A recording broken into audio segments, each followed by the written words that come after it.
child at school in Germany. This topic is especially important for parents who want to support their children in their studies and help them adapt. In Germany, the school closely monitors the child's progress. If the teacher sees that the student is having difficulties, for example, with language, mathematics, or other subjects, then he or she can recommend additional classes. But it is important to know that parents also have the right to initiate this process. So, the first step is to talk to the class teacher or subject teacher. Explain that your child needs additional help and ask for official confirmation. Often, teachers are willing to meet halfway, because the goal of the school is for each student to cope with the program. The second step is to contact the school office or the education department. Depending on the state and city, there are different support programs. In some cases, the school organizes free additional lessons right after classes.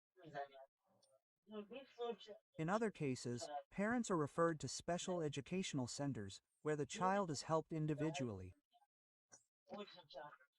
Very often, additional lessons are paid for by the state if the family does not have a high income or if the child has recently arrived in Germany and does not yet speak the language fluently. To do this, it is enough to provide supporting documents, a certificate of income, or a decision from the employment center. It is important to remember that everything in Germany is based on a system of official applications, so it is better to submit a written request in advance so that you have an official record. And the best thing is that such classes really help. The child gains confidence, feels supported, and catches up with the program faster. This is especially important for families who have just arrived or whose children are learning German as a second language. So, parents, do not be afraid to ask for help. In Germany, there are opportunities for every child to receive the support they need. The main thing is to take the initiative and submit an application on time. If you want more useful tips about life in Germany, be sure to subscribe to my channel, like it, and share your stories in the comments.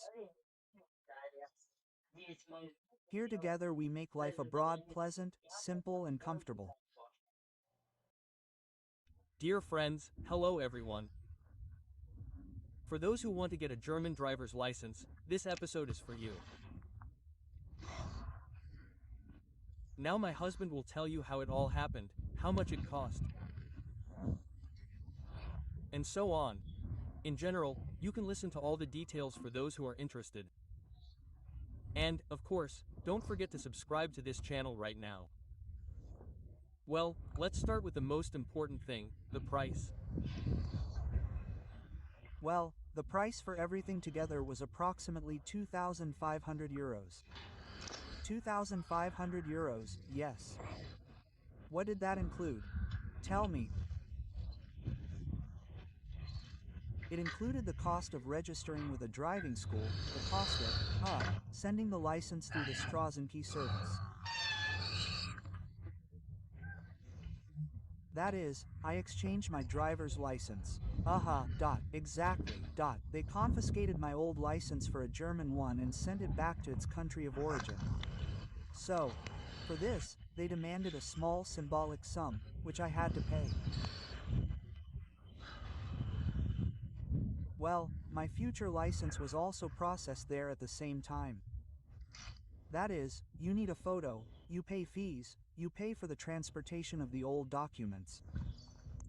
That's basically it. Then, Vorschule installed an app for me, since I'm German and I'm just learning German.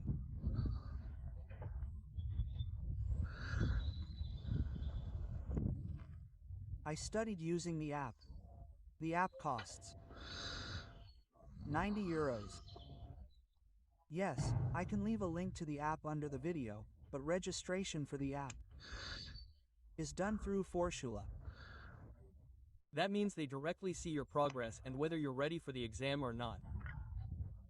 Basically, the app itself does all of this. The app itself costs, as Maria already said, 90 euros. So, you pay, they install it, register it, and then the active year app. So, what does that mean? You study, take the exam, and the app stays active for a while. That means you can retrain again to add the next category. And the system here is different from ours. The system here is a little different in that you can't complete each category. So, what do you mean, complete? It's like when you pass the theory test once, and throughout the year, you can earn new categories by taking only practical exams. It doesn't work that way here. Here, each category is unlocked separately from start to finish. The difference between the categories lies in the number and difficulty of questions. So, for the moped, motorcycle category, there's one set of questions, for the car category, another, and for the light commercial vehicle, or, well, truck category, there's a third set. That's why you should figure out right away how much money you'll need. They say prices vary in each state. I think prices even vary between different farcials. So, find out everything on the spot. And tell me, is this amount paid all at once or in installments? What's the amount? The entire amount for the license? No, the amount is broken down into several payments.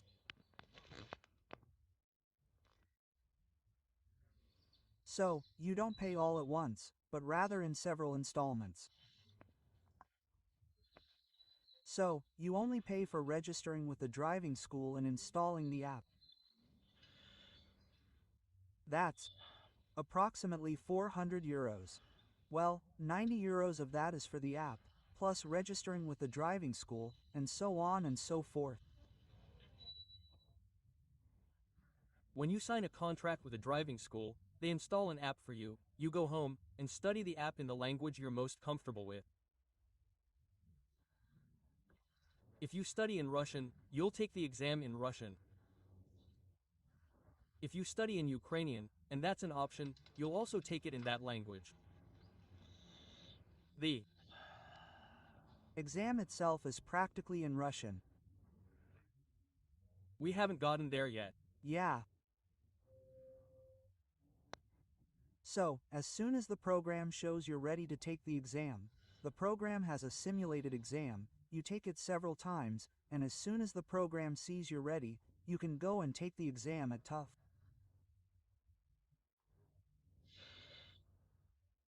When you go to TUF for the exam, they tell you, turn off all electronic devices, watches, phones, and so on. That's it.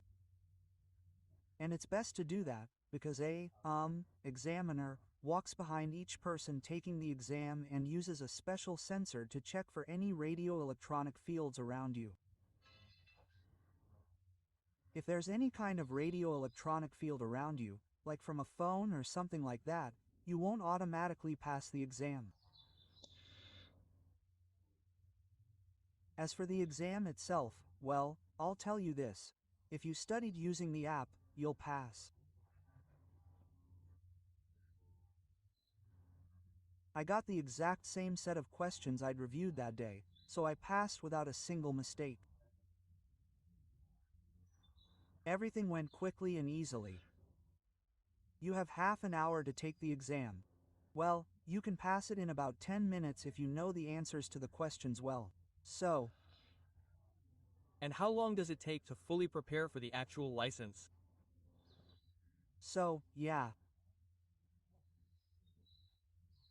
My preparation on the program itself took about 3 months, but I had to wait almost a month, even a little more, before the exam. There weren't any spots available for the exam. That's why I had to wait for the exam. And in total, everything including getting my license.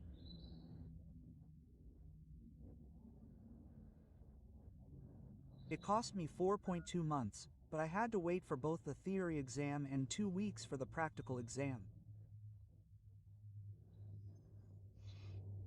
So, what can I tell you about the theory exam? Once you pass the theory exam, there's the option to install another program that registers, after you receive a letter from TUF confirming you've been successfully enrolled in the exam.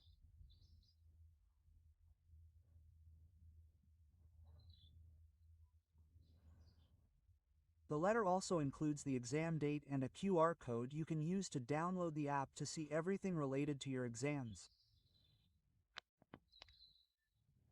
Well, that means payment and so on and so forth. So, the exam fee at TUF is €125 separately, plus €35. That was the registration fee from the Fahrschule for the TUF exam itself.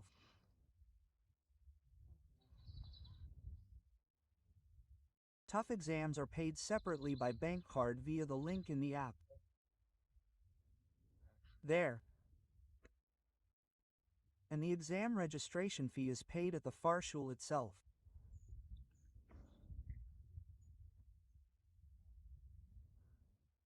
So, after you pass the theory exam, you go to your Fahrschule and say, I've passed the exam, now I need to log the minimum number of practice hours.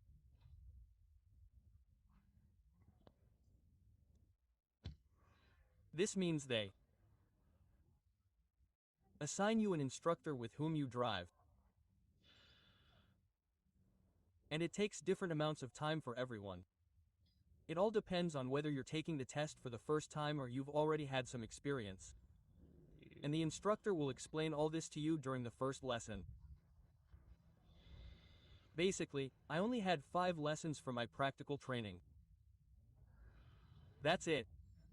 One lesson was a refresher lesson on the day of the exam, just 2. Well, make as few minor mistakes as possible, and so on and so forth. So, what about fear? Well, I wasn't really afraid of the theory exam, because, well, I knew a lot of the answers to the questions. And one more thing. When taking the theory exam, the exam is split into 2 parts. Those are 20 questions on traffic rules and 10 questions about the vehicle.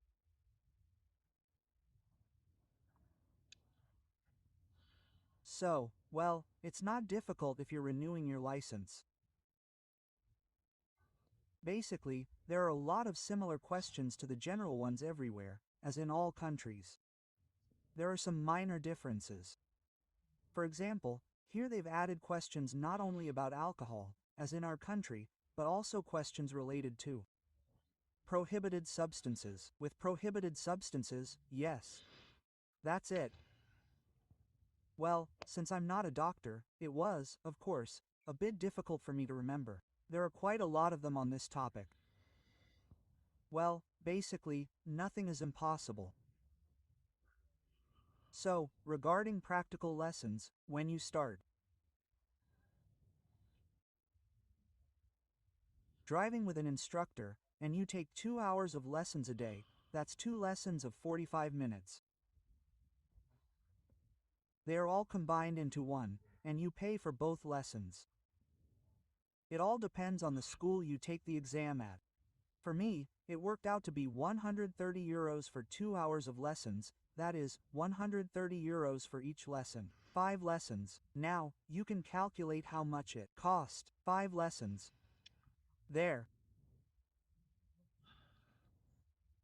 So, the exam, the TUF, and registration for the exam cost €400 in total.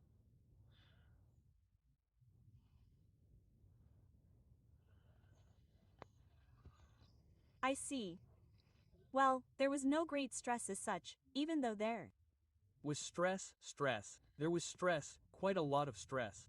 That's it, but not in the theoretical part. In the theoretical part, everything is simple, but the practical part here, of course, yes. Yeah, have you ever had any night driving experience? No, I haven't had any.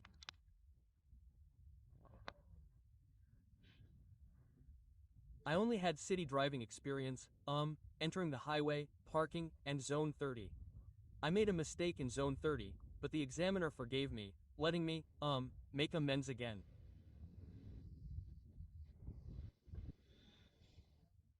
Yeah, he gave me another chance, because, well, he was in a good mood, I guess.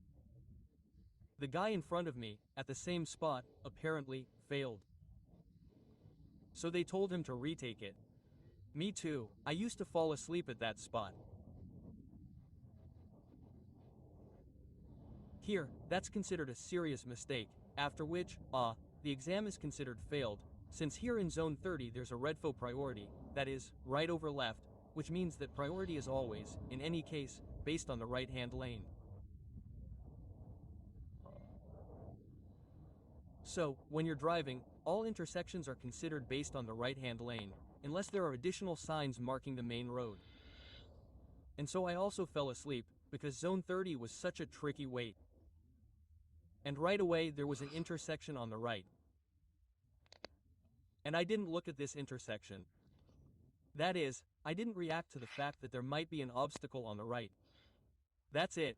But, fortunately, I was lucky. Yes, I was lucky. They gave me a second chance. I corrected myself.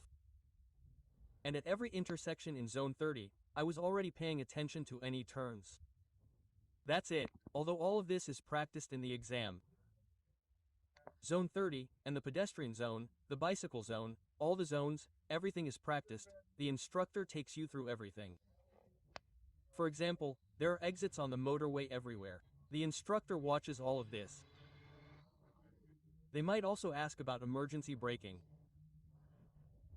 And you practice this at least once with the instructor. It was quite stressful, especially after they told me that you might fail if you do it again. That, of course, was a lot of stress.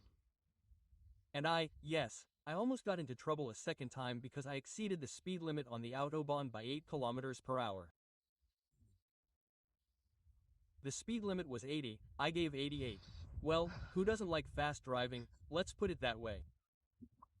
Well, I Get it. There. But overall, I passed my driving test on the first try, both the theory and the practical. And so, over the course of 4 months, I finally received my German driver's license. Congratulations to you. I think our viewers and listeners join in the congratulations. And we hope that this video will be very useful to many and clarify a lot. Yes, and there is one small peculiarity here. When I got my driver's license, because my driver's license had 3 categories open. These were the moped, motorcycle, and passenger car categories. There. And here they should have also opened 3 categories for me, but since here you have to take the motorcycle category separately, and the car category separately, they opened the categories for me. The moped category, the passenger car category, and for some reason, the tractor category. Come in handy. No big deal. That's it. Now I'm wondering if they're either preparing me for something, or if it's just because they needed to open up a 3rd category. So be it. That's how they decided. Well, there were some very interesting moments in the training, and some not so interesting ones, and the stress was pretty high. Although I went to the exams, both the theory and the practical, with the attitude that, well, I'll pass, I'll fail, I'll retake. There's nothing scary about that. It all comes down to money. The more classes you need, the more you pay. The more times you fail the exam, the more you pay. But there's a limit to how many times you can fail. If you fail 3 times, that's it, your exam is considered invalid, and you have to start over. So, even if you pass the theory easily, but fail the practical exam 3 times, it's considered that you Failed and you have to start over. right? So, be sure to believe in yourself, and everything will work out for you. Thank you for your informative story. We wish all our viewers the best of luck in acquiring a German driver's license. And please subscribe to my channel. It often features interesting and useful information about life abroad. Bye. Hello, dear friends. As promised, I am making a video about how to furnish an apartment from scratch without spending a lot of money. The first rule I learned is that it is better not to look at problems as obstacles, but as opportunities. In Germany, an ordinary apartment is rented out completely unfurnished. So, no kitchen. Great. This means that we can create space and a kitchen area where no one thought it would be. No furniture, great and wonderful. This is a chance to find the most interesting and budget-friendly solution. And most importantly, everything we do will be completely ours, unique with love for detail. The first thing you should do is to inspect the apartment from scratch. Go through each room and imagine where everything can stand, and think about how the light falls on the walls and where it is more convenient to put the work area. You can take a notebook and pencil and draw a plan right on the spot. It may seem strange, but when the budget is limited, a plan is your best friend. Next step, define zones. Even if you do not have partitions, you can visually divide the space. For the kitchen area, I would choose a corner by the window, because the light falls well. Even a minimal amount of daylight makes the space lively and cozy. If your windows are small or few, it's not a problem either. Just add lamps, bulbs, or candles to create an atmosphere. And here's a little secret. When you have only 4 walls, every piece of furniture and decor should work for you. A table is not just a table, it's also a work surface and a dining area. Shelves are not just storage, but also a partition that divides the space.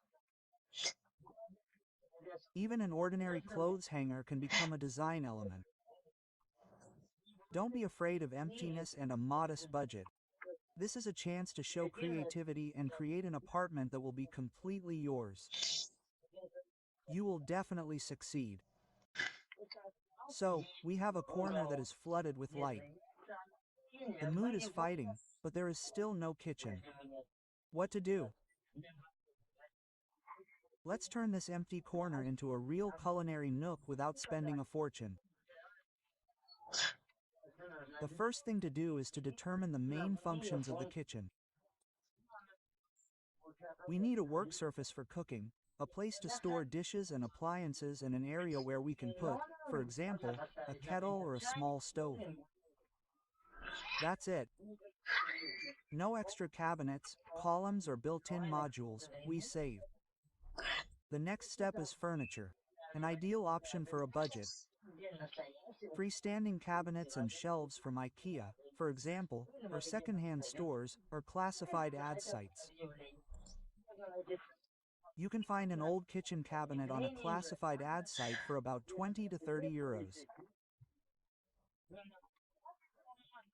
You can paint it a little and choose some neutral colors so that it fits into the interior and becomes an excellent work area. A cheap kitchen table or a tabletop on stands is perfect for a countertop.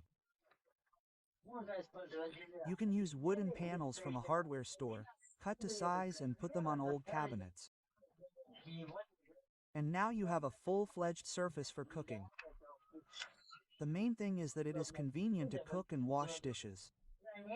Storage is the key to coziness in a small kitchen. You can use baskets, different boxes, and, of course, hanging shelves. As an option, you can hang special hooks for kitchen utensils on the wall. That's what we did. And you can hang all sorts of ladles, spoons, and so on there. I have this above the sink in the kitchen. It's both beautiful and saves a ton of space. Even if there are no upper cabinets to begin with, such solutions make the space functional and visually filled. Special attention to the equipment. It is not necessary to buy a large stove or an expensive refrigerator. You can get by with a small electric stove, for example, an induction stove, a small refrigerator and, of course, an electric kettle. Everything is compact, and you can cook absolutely everything. If the space is very small, then try a mobile solution on wheels. A. It is easy to rearrange and clean when you are not cooking. And, of course, decor. A lot of decor can be ordered online. For example, on the website small details make the corner cozy, all sorts of towels, a small rug on the floor and bright cups on the shelves. I always say, beauty is not in the price, but in the attention to detail. Even a simple jar, some beautiful one, yes, with something drawn on it, can become stylish. And I also have such a jar. I store ordinary sugar in it. The main rule is not to wait for the perfect kitchen, but to use what is there and what can be found literally for pennies. The kitchen is not furniture, it is a space where it is convenient to cook and live. Even from four walls, without a built-in kitchen, you can make a corner that will please you every day. So, we figured out the kitchen corner. It is time to think about where to rest and sleep. It would seem that you need sofas, beds, wardrobes, and all this costs a lot of money. But there is one secret. Comfort is created not by prices, but by ideas. And the first thing you can do is to combine the living room and bedroom in one space. For small apartments, this is normal. One corner for sleeping, the other for rest and receiving guests. To separate the zones, you can use an ordinary rack. You can buy it in a second-hand store for only €20 and paint it white. So it will become a partition and a storage place. Now about the bed. If the budget is very modest, a mattress on pallets is an excellent solution. Pallets can be obtained for free near construction stores or warehouses. Ask there, they are often given away. You can buy a new mattress or look at an ad. Many sell almost new mattresses for pennies. The advantage of this option is that it looks stylish and, most importantly, practical. A fold-out sofa or even a large blanket with pillows on the floor is suitable for the living area. A fold-out sofa or even a large blanket with pillows on the floor is suitable for the living area. It is very important to create an atmosphere, and here light saves us. Floor lamps, garlands, and steel lamps. All this can be bought very cheaply or found on sales. One warm lamp can turn an empty room into a cozy corner where you want to read, chat, or drink tea. And one more trick is to style. Mats and pillows. This is magic that transforms a room in seconds. For example, even an old chair can be covered with a beautiful blanket, and it will already look like a designer element. And don't be afraid of your decisions. Comfort is not the price, but your mood. Even the simplest things can make an apartment a home if you put a little of your imagination into it. When you think about a new apartment, most often you imagine the kitchen, bedroom, living room, and the bathroom and hallway are the last thing you think about. But in fact, these are the areas that set the mood for the house. The view of the hallway begins every day, and the bathroom is the place where we relax and gain strength. And you can arrange them very inexpensively.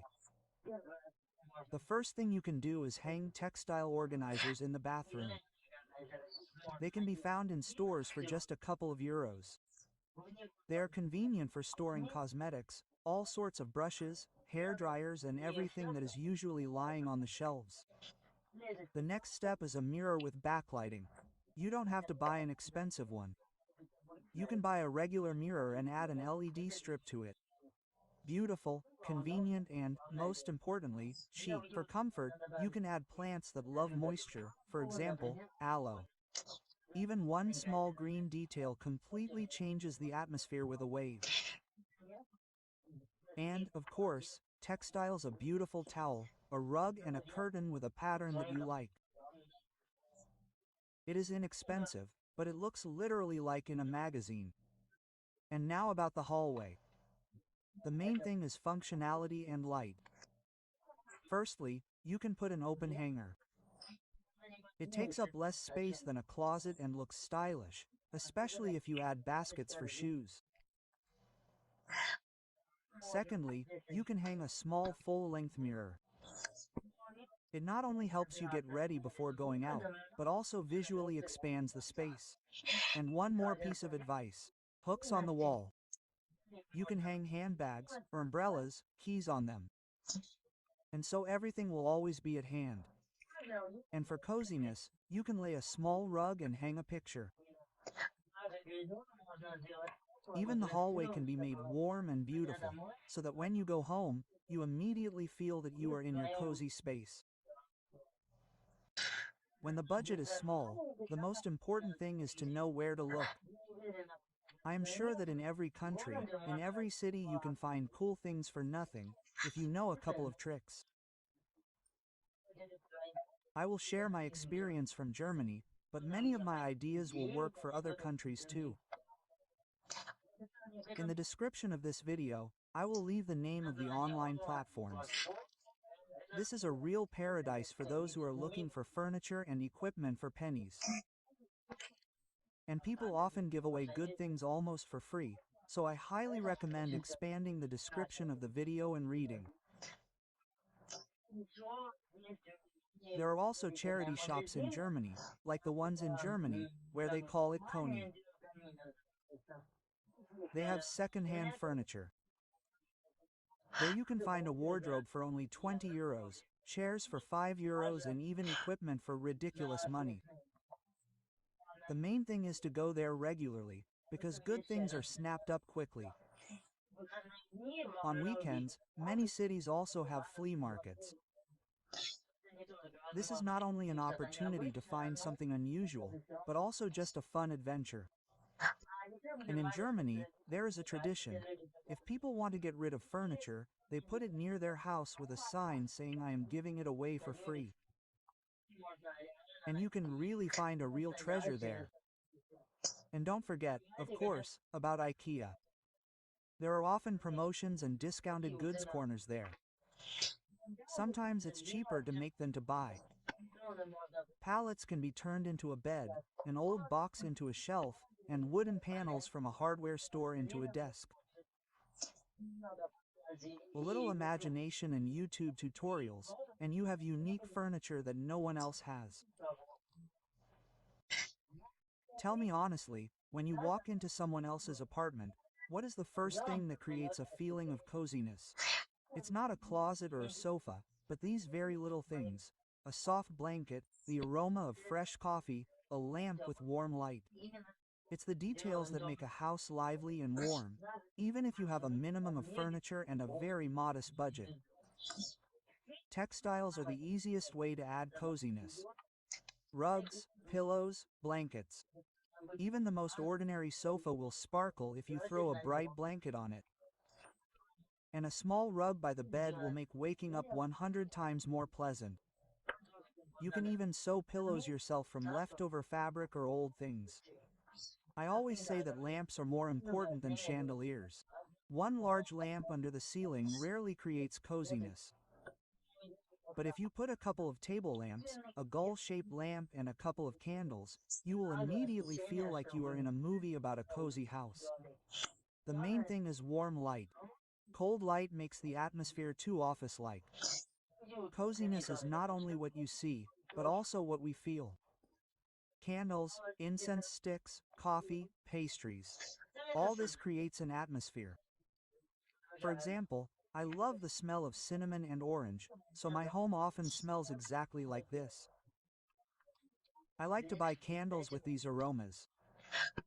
And greenery enlivens any space. You don't need to buy expensive plants. You can take the simplest ones, for example, aloe cacti. They are inexpensive, unpretentious, and immediately make the apartment lively. And if you can't buy them, you can ask your friends for cuttings. They are often given away absolutely free. paintings, photographs, posters. You can do all this yourself. Print out your favorite photo and hang it in frames that cost pennies. Or draw something yourself, if you know how. Even a simple abstraction looks stylish if you hang it on the wall. And the last thing is the atmosphere that you create yourself. Light a candle in the evening, pour yourself some tea in your favorite cup, turn on some good, quiet music. These and simple habits make your apartment not just a place to sleep, but a real home where you want to be. And, perhaps, the main thing I want to say is that it doesn't matter how much your furniture costs or what kind of appliances you have in your kitchen. What matters is what emotions you put into your home. You can live in an apartment with expensive designer things and feel the cold. Or you can assemble the interior from pieces of secondhand stores, flea markets, and with your own hands, and every corner will remind you of your history. Home is a place where you are greeted by the smell of light brewed coffee, where in the evening you can wrap yourself up and light a candle, where even a small shelf pleases because you made it yourself. Comfort is not created by money, but by love for your space. So don't be afraid to experiment, invent, and search. Even the simplest and cheapest solutions can look stylish and bring joy. And if you are now in a situation where you only have 4 walls and a very small budget, then take a deep breath and smile. You have a wonderful opportunity to build a house that will reflect you. And this will be your path, your story, and your inspiration. Thank you for being with me today. If you like this video, then be sure to like it, subscribe to the channel, and share your advice in the comments. I will be very interested to know what finds or ideas helped you arrange your space. Until next time, friends, bye-bye. Guys, hello to all. Welcome to the channel about life in Germany. My name is Masha, and I don't know about you, but I have the same thing every week. You open your mailbox, and all the pain and love with German bureaucracy pours out on you. Insurance school, tax office, some bills, advertising that you ask 100 times not to send.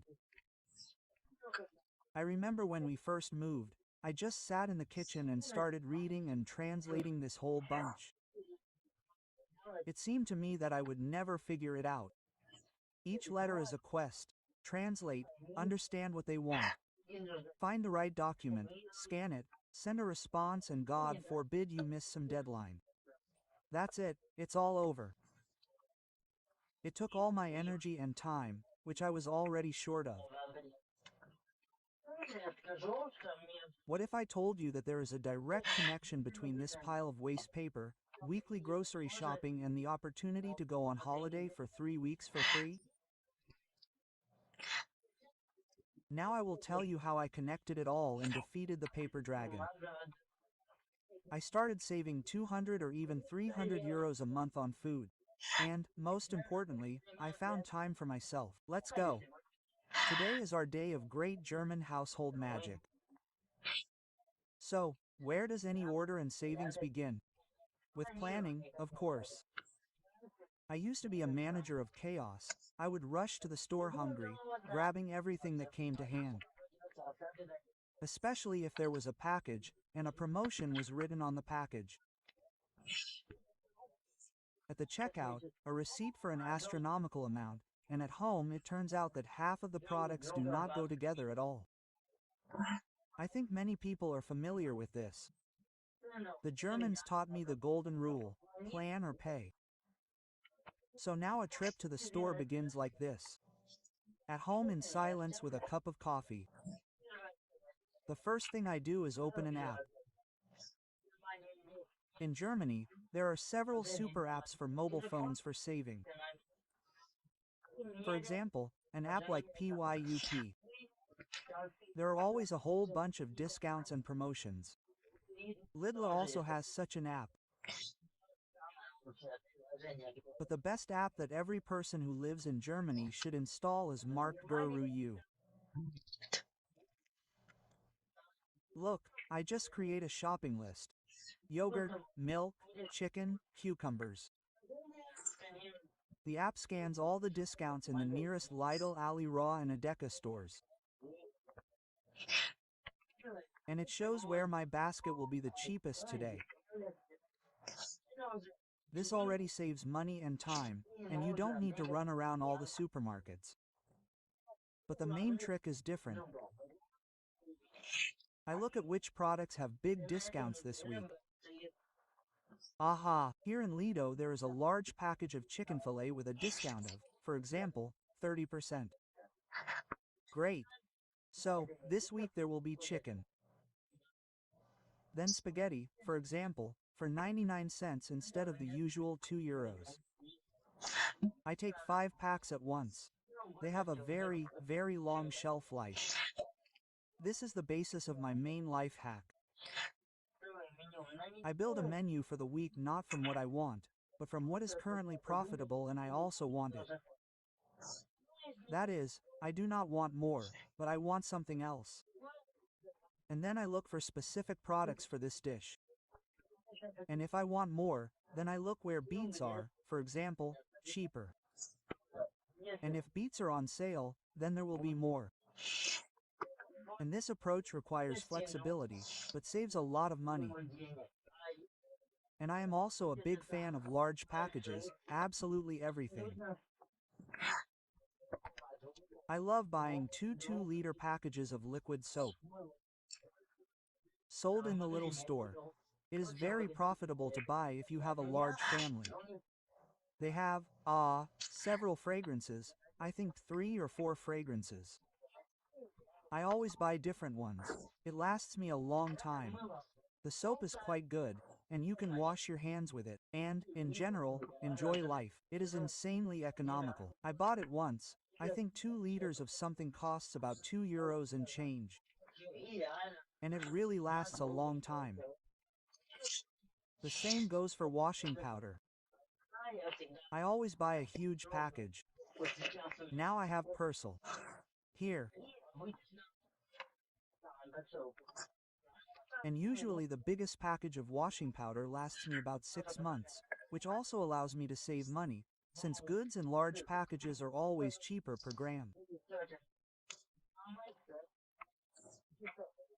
And this is also a great way to save money. The main thing is to have a place to store it all. Well, welcome to Lidl. One of the most popular supermarkets with discounts. And the first rule is that you can't yawn here, especially at the checkout. Our task is to strictly follow the list. Here are the vegetables and fruits. My advice here is to always look at the country of origin.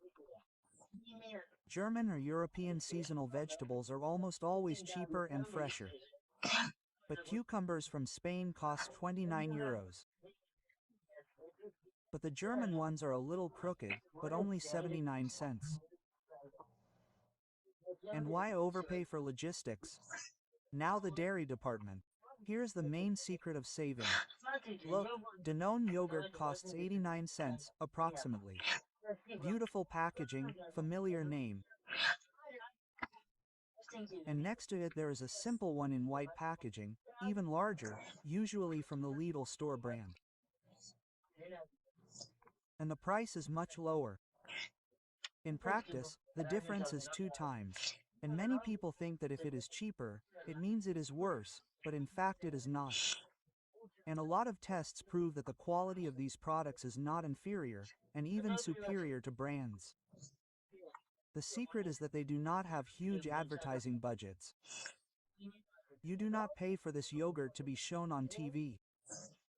They are often produced in the same factories as expensive analogs. It is just that at the end, some cans are labeled Danone, and others are labeled completely differently, such as the local one from the local store. And the composition is almost always identical, so I boldly take 5 pieces of their own brand. Each chain of stores has its own products. Penai also has a product of its own production. Sometimes they even have skincare cosmetics there. Or household chemicals, for example, also the store's own brand are much cheaper. For example, my favorite dishwashing detergent. It is also sold in a liter package. I always take 2 or even 3 liters in reserve, so as not to think about it at all. And 1 liter of this dishwashing detergent costs only 99 cents. Well, welcome to Lidl, one of the most popular supermarkets. The first rule, you can't do that here, especially at the checkout. Our task is to strictly follow the list. Here are vegetables, fruits, for example. My advice here is to always look at the country of origin. German or European seasonal vegetables are almost always cheaper and fresher. But cucumbers from Spain are more expensive. German. A little crooked, of course, but cheaper. I take German ones. Why pay for logistics? And now the dairy department. Here's the main secret of saving. Look, Danone yogurt. It is expensive, beautiful packaging, a familiar name. And next to it there is one in a simple white package of local production. As a rule, this is the store's own brand. And the difference can be more than twice as much. And many people think that if it's cheaper, it's worse. But in fact, it's not. A bunch of tests prove that the quality of these products is not inferior, and sometimes even superior to brands. The secret is that they don't have huge advertising budgets.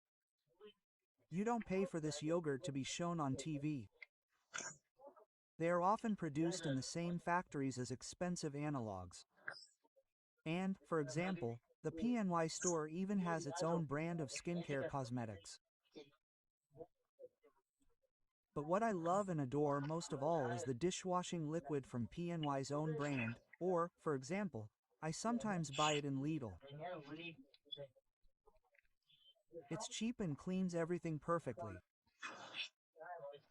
And I use it not only for dishes, but also for washing anything.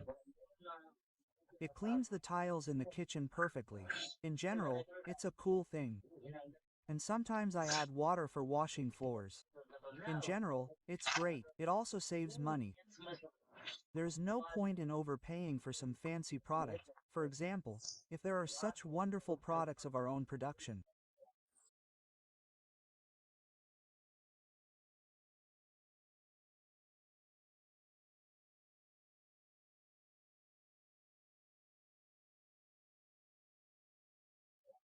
And here's another little piece of advice. If you see a price tag with a red price and the inscription minus 30%, then you know, such stickers are put on products that are about to expire. And if I know that I will cook this today, I always take it. It is absolutely safe. And about drinks. Almost all bottles and cans have a recycling symbol. R is a deposit. Usually it is 25 cents. When you drink your drink, do not throw away the bottle under any circumstances, but simply return it to the machine in the supermarket. It will give you a receipt, which you can pay at the checkout. This is a brilliant recycling system and also a penny for the budget. Since our cart is almost full, now the worst part. Let's go to the checkout. Want to see an Olympic sport in German? Welcome to the checkout at Penai or Lidl. Cashiers scan products at phenomenal speed. Their goal is to scan and continue working. But this makes newbies panic.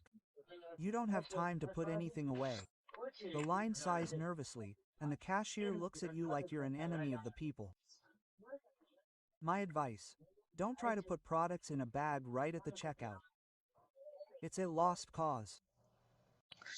It's better to do it this way. Roll the cart to the very end of the conveyor belt. Your task is to rake the scanned products back into the cart as quickly as possible. Just dump everything in a heap, no matter how. The main thing is to free up some space.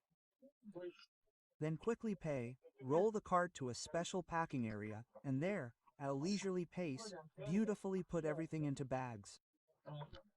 That's it, no stress. And you're a winner. By the way, this is what I usually do. And it's even faster than trying to haphazardly put everything away right at the checkout, because there's more stress there. And as a result, the person does everything even more slowly. And when we calm down, yes, no one is rushing anyone anymore. Everything happens much faster. And no stress, and, as we know, unnecessary stress is very, very harmful. My friends, let's get back to our letters. I used to look at this mountain in horror, but now we have a system. And the main rule, never throw away official letters until you understand 100% what they are. Here, an important bill can even be included in an advertising brochure. And our system is called order. We bought simple folders and signed them, for example, health insurance, everything connected with it, vaccinations for children, taxes and school, for example. And also contracts. And this has saved us dozens of times. When, for example, in 2 years the insurance company suddenly demands to pay something at panic. Calmly open the folders, find all the requests and everything is fine. We do everything we need. And the issue is closed.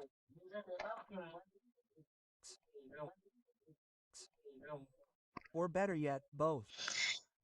All my paper is archived in the cloud. I can find any document in 10 seconds, wherever I am. I can find any document in 10 seconds, wherever I am. And a small inconvenient life hack. Sometimes, when you have done everything correctly, but they do. When I applied for an extension of my residence permit, I collected all the papers, sent them in silence. A month or two later, the visa expires. I wrote emails in response to the standard formal reply. And in the end, I just went to the department without any appointment. I sat in a live queue, and when we got to the official, we were already just on the edge.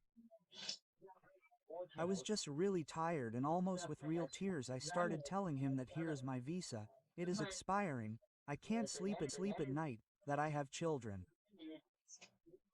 And he silently looked at me, then at his computer and said, "Okay, come tomorrow after lunch and everything will be ready." It turned out that my documents were just lying in a stack, and my intelligent persistence made him make 2 extra clicks. Of course, I am not calling for hysterics, but sometimes it is necessary to show that there is a living person behind your case number 5842. And this is the only way to get through. We sorted out the papers and food. Now the most pleasant thing is how to find time for yourself.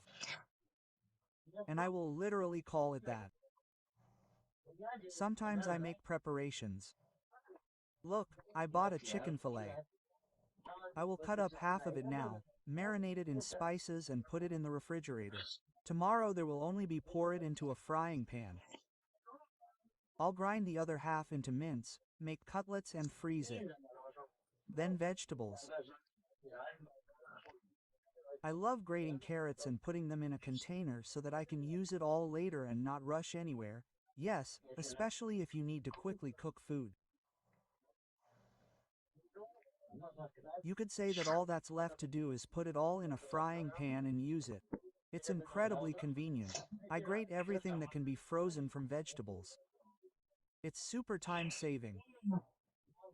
You can use not only carrots, but any vegetables that you use. But the only thing I'll say is that you don't need to freeze potatoes, because then they will become tasteless. And this is, in fact, almost magic. And I can spend the time saved on myself or, for example, on my favorite hobby on YouTube, making videos for you. And one more piece of advice for a mother in Germany, which many don't even know about. It's the most powerful. This is a 3-week therapeutic vacation in a sanatorium for a mother with a child, which is almost completely your health insurance pays for it. 3 weeks at sea or in the mountains, where you are taken care of while your children are looked after by teachers. And almost any mother has the right to this, for example, who has chronic fatigue, stress, back pain, headaches. These are all official indications. And if you feel like a squirrel in a wheel, this is it. Just go to your family doctor and say that you want to take a mother and child course. The doctor writes you a referral. If the child also has indications, then the pediatrician can also write you this referral. With this referral, you contact your insurance company. You can do it yourself, or through special organizations, they help with everything for free. The insurance company, considering the application, can refuse the first time, but this is not a reason to give up. Usually, after a reasoned objection, the application is still approved, and you choose a clinic on the Baltic Sea, in the Alps, wherever your heart desires, and 3 weeks of paradise await you. In the morning, take the children to the local kindergarten, and you yourself go to the procedures. Massages in the pool and even consultations with a psychologist. You are fed 3 times a day, and you will have time to just be alone in silence. The employer is obliged to let you go. It's like sick leave, it's not really a vacation. These are the tips I had for you today. I really hope that I was useful and interesting for you. And now I'm very interested in your experience, girls. What tricks help you in Germany or in another country? Please share your experience in the comments. Let's collect our common knowledge, a common knowledge base for mothers. And in this way, you will help a lot of girls. Together we are strong. Really write what you use, yes, abroad. What tricks do you have of your own? If you want to support me, then please like this video and, of course, subscribe to the channel so as not to miss new videos about life in Germany. Thank you very much for spending this time with me. Bye, until next time. Überall warten Geschichten darauf, entdeckt zu werden. Manche leise, manche laut. In Worten, Figuren, Gedanken und all den kleinen Momenten dazwischen. Geschichten haben die Kraft zu berühren und zu verändern. Und manchmal lassen sie dich nie wieder los. Also lass dich begeistern, lass dich inspirieren und finde deine nächste Geschichte. Thalia.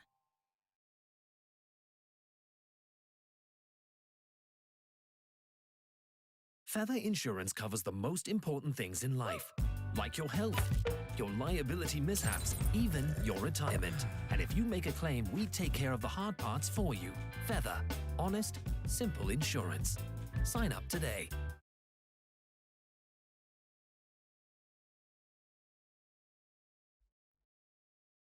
Can you imagine? The average pension in Germany is about 1,543 euros per month. And this is despite the fact that the system is so complex that even the Germans themselves sometimes get confused in it. Today we will analyze all the nuances of this unique system. And what is especially interesting is that this system does not depend on the gender of the person, which is quite progressive for Europe. Exactly. And you know, the most amazing thing about the German pension system is how carefully thought out the gradation of the retirement age is. For example, for people born before 1947, it is 65 years old, but then the real math begins. Oh, tell us more about this gradation. How does it work for different generations?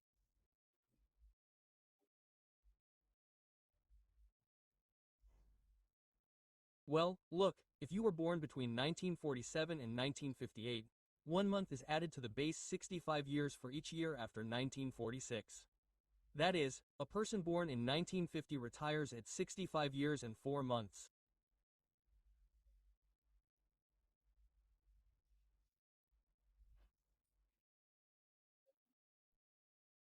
But for those born after 1964, the age is already fixed at 67 years. It turns out that the system is gradually adapting to the increase in life expectancy. And not only that, statistics show that by 2030 about 28% of the population of Germany will be over 65 years old. That is why the system must be as stable as possible. By the way, did you know that Germany has a unique system of pension points? Oh, that sounds interesting. How does this point system work? For each year of work, a person receives a certain number of pension points, which depends on the ratio of his salary to the national average. For example, if you earn exactly the average salary, you get 1 point per year.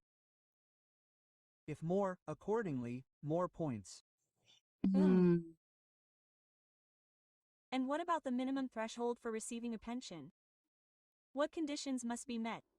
This is where the interesting point comes in. The minimum insurance period is only 5 years, but to receive the so-called basic pension, you need to have worked for 33 years. And do you know that about 21% of pensioners in Germany receive exactly this basic pension? These are really impressive figures.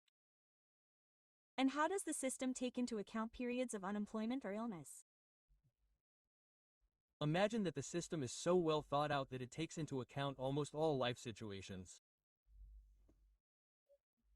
Periods of unemployment, time spent caring for children, even time spent getting a higher education can be counted towards the pension record. According to statistics, about 15% of the average German's pension record consists of such periods of non-working. And what about foreign workers? How does the system work for them? Oh, that's an important point. Foreigners who work legally in Germany have absolutely the same pension rights as Germans. And you know what? About 1.8 million pensioners receive a German pension while living outside of Germany. This is really impressive. Why do you think the German system is considered one of the most reliable in the world? Well, first of all, it's a tripartite financing system. The employee, the employer, and the state. Secondly, constant adaptation to demographic changes. And thirdly, transparency. Every year, pensioners receive a detailed report on the state of their pension account. And how does the system cope with modern challenges, for example, with digitalization? Excellent question. In 2022, more than 60% of pension applications were submitted online. The system is actively introducing digital services, including mobile applications for calculating future pensions.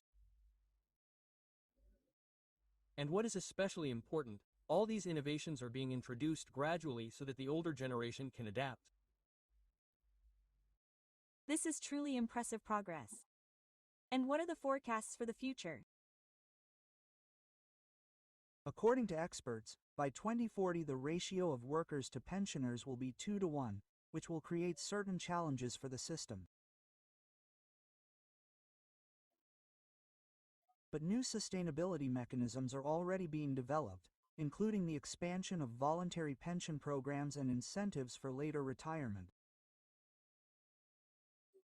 It turns out that the system is constantly evolving. Yes, and you know what the most interesting thing is? Each change in the system is thoroughly discussed with the participation of experts from trade unions and the public. This helps to find the most balanced solutions. This is a truly impressive approach to managing the pension system. And in conclusion, I would like to note that the German pension system is not perfect, but it is constantly evolving and adapting. It is like a living organism that reacts to all changes in society and the economy. Thank you for such a detailed analysis. I think our listeners now better understand why the German pension system is considered one of the best in the world.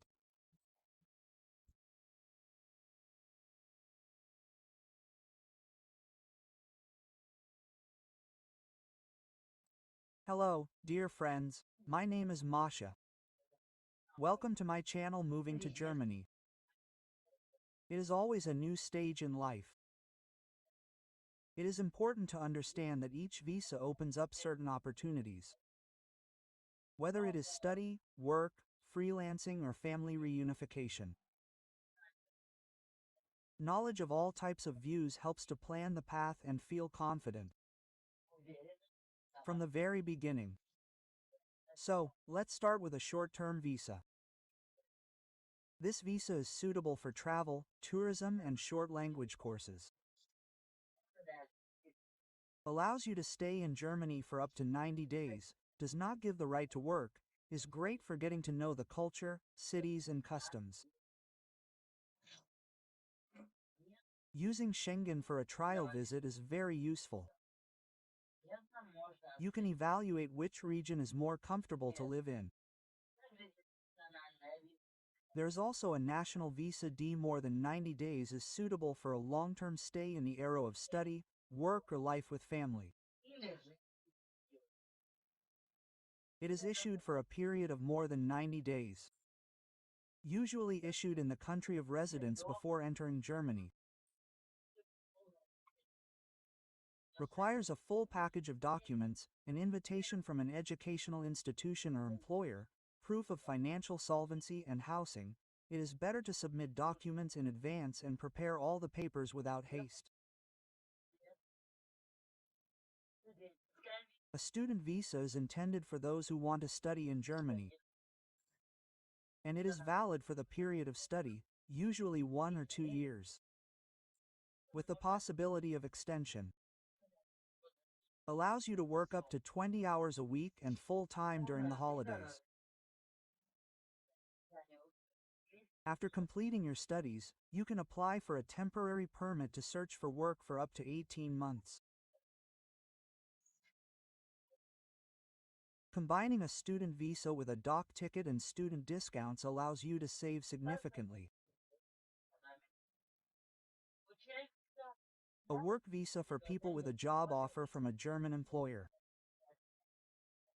It is issued for the duration of the contract with the possibility of extension. Requires confirmation of qualifications and experience. Allows you to officially work and accumulate social and pension contributions. The EU Blue Card for highly qualified specialists requires higher education and income. Gives you the opportunity to live and work in Germany, and after 33 months to receive permanent residence or 21 months if your German is at a good level. The Blue Card is suitable not only for Germany, but also for working and traveling to other countries of the European Union. The freelance visa is intended for creative professions, consultants, and IT specialists. Allows you to work for yourself, not for a specific employer. Requires a business plan and proof of income. Excellent. It is suitable for those people who want flexibility, freedom, and a choice of projects. Large cities such as Berlin or Munich make it easier to apply for a freelance visa, and online platforms help find clients all over the world. Germany also has a visa for family reunification, for spouses, children, and sometimes parents. Requires proof of income and housing for the inviting person. Allows you to live with your family in Germany and apply for permanent residence in the future. It is better to start collecting documents in advance. The registration can take several months. And there is also a visa for young people. And it is intended for people who want to live in a German family, study the language and culture. Usually it is issued for one city with the opportunity to attend German language courses. This is a great way to immerse yourself in the life of the country and make international contacts. You can perceive it as a cultural exchange, and not just as a job.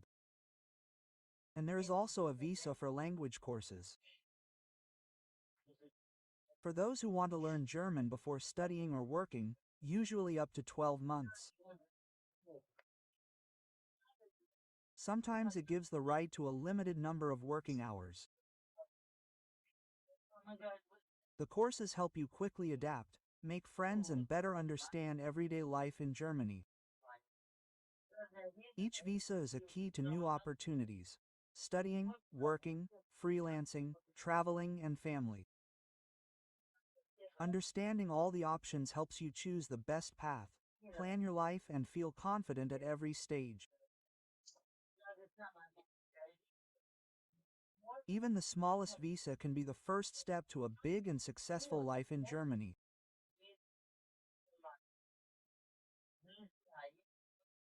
Friends, if you want to stay up to date with all the useful tips about life in Germany, about life in the European Union, about life in another country in general, and about the life of migrants in general, then be sure to subscribe to my channel. Here's everything about life abroad, so as not to miss my new videos. I hope that I was interesting and useful for you today. And I also wish everyone a wonderful mood and see you soon. Bye bye, M. Hello, my dear friends. My name is Masha and welcome to my channel. Today we are diving into the amazing and multifaceted world of German real estate. Have you ever wondered why Germany attracts investors from all over the world, especially at the end of 2025? It's all about stability, transparency, and a special market structure, which we will analyze step by step today. The first thing to understand is that the German property code may seem complicated and confusing for a foreigner, but don't worry, together we will crack it. There is no room for guesswork. All the rules are written down, but they need to be read and applied correctly. For example, the process of buying real estate in Germany is very different from many other countries. Legal verification of the property, registration through a notary, compliance with local zoning and building control rules are important here. And if you think this is bureaucracy, you are absolutely right, but it is this structure that makes the market safe and very predictable. Investors appreciate that there are practically no hidden risks here if you follow the rules. But the key secret of the German market is long-term stability. Property prices are rising slowly but surely, and rental yields are consistently good. Unlike some countries where the market can fluctuate depending on the political situation, Germany offers predictability and protection for your investment.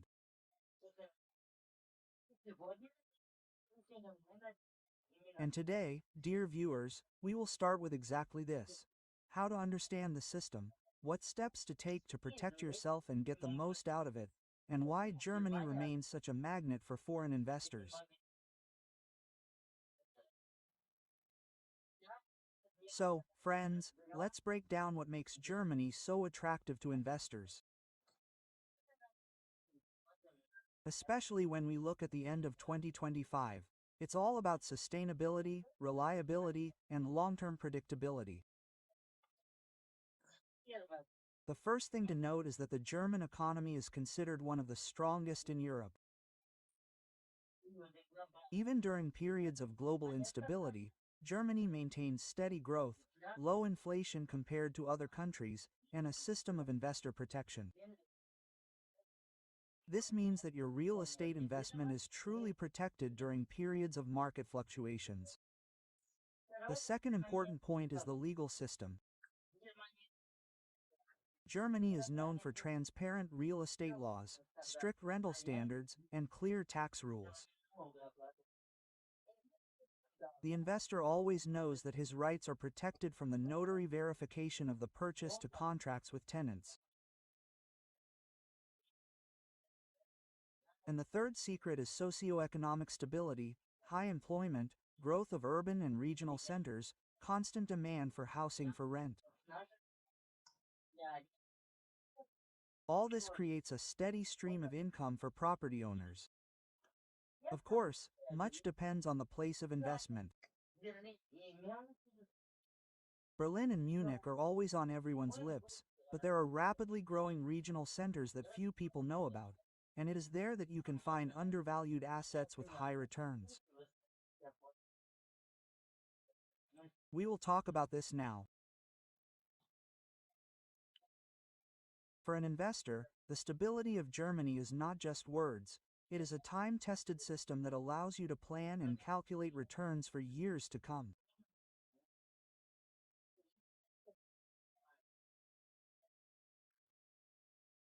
And that is why foreign investors have increasingly chosen German real estate as the main tool for long-term capital accumulation since the end of 2025. So, friends, we are smoothly moving beyond the usual megacities of Germany.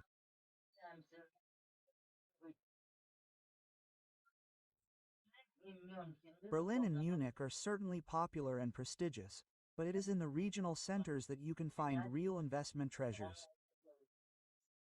For example, cities such as Leipzig, Dresden, Nuremberg are growing and developing rapidly. Firstly, there is a strong industrial base, large universities and infrastructure, which ensures a constant demand for rental housing. Secondly, real estate prices are still more affordable compared to Berlin and Munich, and the growth potential is high. Leipzig, for example, is called the New Berlin. The city attracts young people, startups, and creative industries. Investors who bought real estate here several years ago are already seeing a significant increase in value. Drülen is a cultural center with a stable economy, which is focused on technology and industry. Here, investors appreciate a stable rental market. Housing is always in demand, and the yield is kept at a level of 4 to 5% per annum, which is very decent for Germany. Nuremberg and Freienberg are cities with stable population growth and developed infrastructure. In such places, real estate retains its value even in times of global instability. There is no need to chase only large cities.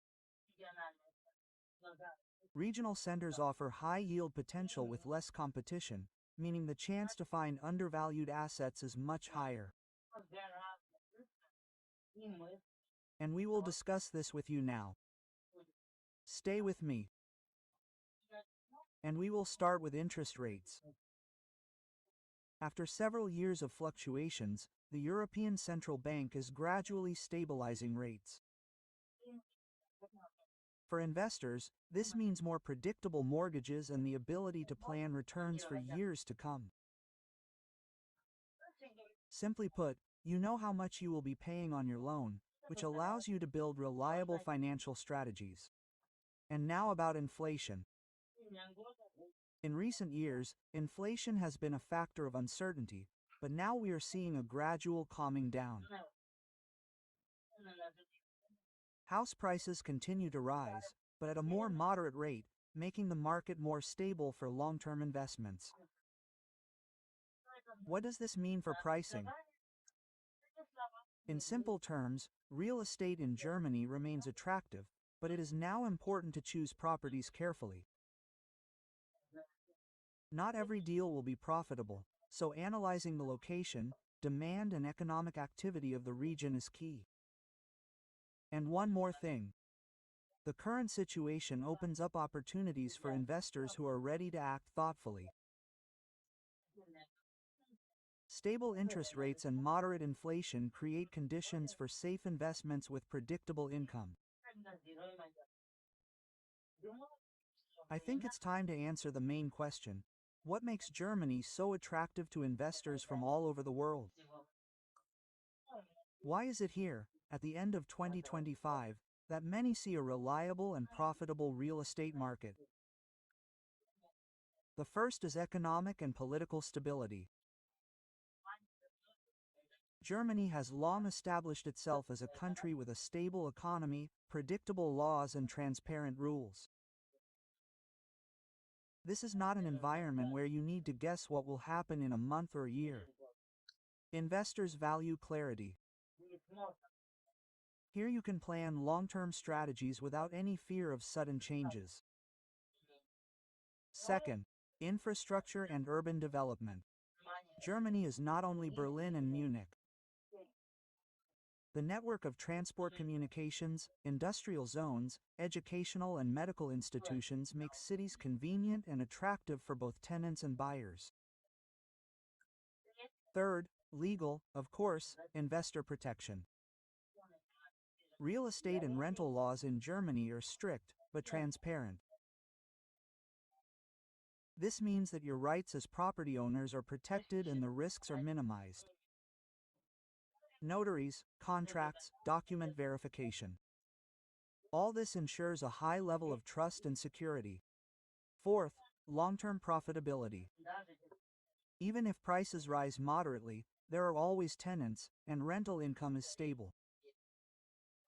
Demand for housing is supported by high employment, urban development, and sustainable economic growth.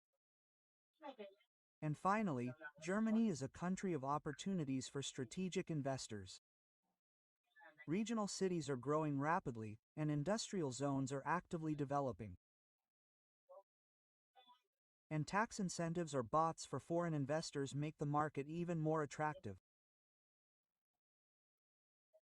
Now let's figure out together what really makes German real estate attractive. Stable rental income. Of course, the first thing that is important to understand is that Germany has one of the most developed and transparent rental markets in Europe.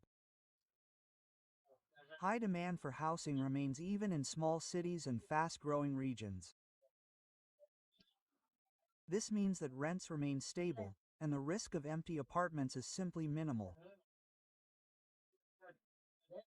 Long-term trends show that residential properties in central and regional centers provide returns in the range of 3 to 5% per annum, and commercial real estate is slightly higher, depending on the location and sector. For a foreign investor, this is a serious indicator of predictability and security. The most stable sectors are residential apartments and houses, especially in cities with developing infrastructure. Micro-apartments and studios, which are popular among students and young professionals, as well as commercial real estate, warehouses, offices. If the location is chosen correctly, they provide high returns. And most importantly, the stability of returns does not come by itself. It requires the right choice of property, understanding of local demand, and a strategic approach. An investor who is willing to take the time to analyze the market and check all the details receives predictable income in Germany for years to come. Now let's take a deeper look at why Germany remains so attractive to investors. It's all about its economic foundation. Germany is the largest economy in Europe and the fourth largest in the world. It has developed industry, transport, high technology, and the service sector. All this creates a stable demand for housing and commercial real estate. If a city has factories, offices, universities, and logistics centers, then there will always be people who need housing. And businesses need office and warehouse space. Particular attention should be paid to industrial regions such as the Ruhr region or Bavaria. These regions attract specialists, which means that the demand for rent remains stable even during periods of economic uncertainty. In addition, Germany's economic strength directly affects the growth of real estate prices. Long-term trends show a steady increase in housing prices, especially in cities with developing infrastructure and a favorable economic environment. And the most important thing for an investor is the country's economic strength. This is not an abstract concept. It really gives confidence in a stable income and the possibility of long-term capital growth, which is especially important for those who view the German market as a strategic investment. Friends, I think it's time to talk about something that novice investors often underestimate: taxes and incentives in Germany. They can significantly affect your profitability and make investments more profitable. First, tax on rental income. In Germany, it is relatively predictable. Income from renting out housing is taxed at a progressive rate. But with proper planning, you can take advantage of deductions. Repair costs, property depreciation, management costs. All this reduces the taxable base. Second, taxes on the purchase of real estate. There are different rates here depending on the federal state, but it is important to remember that proper preparation of documents and consultation with a tax expert helps to avoid unnecessary expenses and use benefits. Third, special incentives for foreign investors. For example, the Energy Efficient Real Estate Support Program. If you invest in green projects, you can receive tax breaks and subsidies. Long-term investments in rental properties for young families and students are often supported by the state through grants and reduced taxes. And most importantly, knowledge of these tools allows you to increase the net return on your investment and reduce risks. Many beginners miss these opportunities, thinking that Germany is an expensive and difficult country for investment. In fact, proper planning and expert support turns this market into a strategically advantageous asset. Of course, any investment involves risks, and German real estate is no exception. It is important to learn to recognize red flags in order to protect yourself and your money. The first thing to pay attention to is legal and administrative complications. Germany is known for its strict bureaucracy: notaries, document checks, land registers. Everything must be perfect. Any mistake or omission can lead to serious problems when buying or registering a property. Second, rent control and tenant rights. In Germany, the laws protect tenants very strictly. Even if you are counting on high returns, you cannot sharply increase the rent, and ignorance of the rules can result in litigation and even loss of part of the income. Third, hidden costs and ongoing expenses.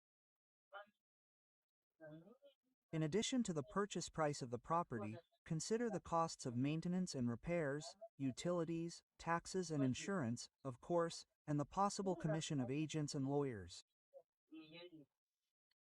Fourth, checking the property. Do not buy real estate blindly. Any problem with the documents, technical condition, or rental history can become a serious obstacle. The main conclusion: caution and thorough verification. Your allies. If you know how to recognize potential risks and prepare for them in advance, German real estate remains a safe and profitable investment. Friends, now we move on to the most interesting part: how to turn real estate investments into real income and a strategic asset. First, identifying undervalued assets. The market in Germany is competitive, but there are opportunities. Regional centers with growth potential, real estate requiring repairs, when the purchase is cheaper, and subsequent renovation significantly increases the value. Energy-efficient houses that enjoy state benefits. Second, a comprehensive check of the property. This is not just a formality, but a vital step. Checking ownership and encumbrances, analyzing current lease agreements, inspecting the condition of the building and engineering systems, checking tax and utility documentation. The third step is planning an exit strategy. You need to understand in advance when and how you will sell. Determining the optimal moment for maximum profit selling after the market value has increased or the condition of the property has improved. The possibility of renting out for a stable income if the moment of sale is postponed. And finally, cooperation with experts. Local agents, lawyers, and tax consultants will help to minimize risks and speed up the purchase process. Their experience allows to identify nuances that are not visible at first glance. It's time to ask yourself the main question: is the German real estate market right for you as an investment instrument? The first thing to understand is whether it matches your investor profile. Ask yourself these questions. What is my investment horizon, short-term or long-term? What risks am I willing to take? Do you want to manage the property yourself or trust it to professionals? Second, assess your financial goals. Germany is attractive to those looking for a stable rental income and gradual capital growth. If your goal is quick profit, you may want to consider other markets. Third, the opinion of experts. Local agents, lawyers, and tax consultants can help you find suitable properties, understand the laws and taxes, conduct due diligence before buying, and develop an exit strategy. And finally, the long game is the key to success. Germany rewards patience. Stable income, gradual price growth, and investor protection make it ideal for those who are ready for a strategic approach. The main idea is that if you are ready to analyze the market, plan and cooperate with professionals, German real estate will become your reliable tool for achieving your financial goals. So, friends, why is the long-term approach so important? Because Germany rewards patience. Stable rental income, moderate price growth, and investor protection make the market predictable and reliable. Sudden movements are rare, so haste can lead to mistakes and missed opportunities. The next step is to make informed decisions. Each purchase should be based on market analysis, property inspection, assessment of regional trends, and consultation with experts. Of course, this helps to minimize risks and maximize profits. Flexibility and willingness to adapt are also important. The economic situation, interest rates, and legislation can change.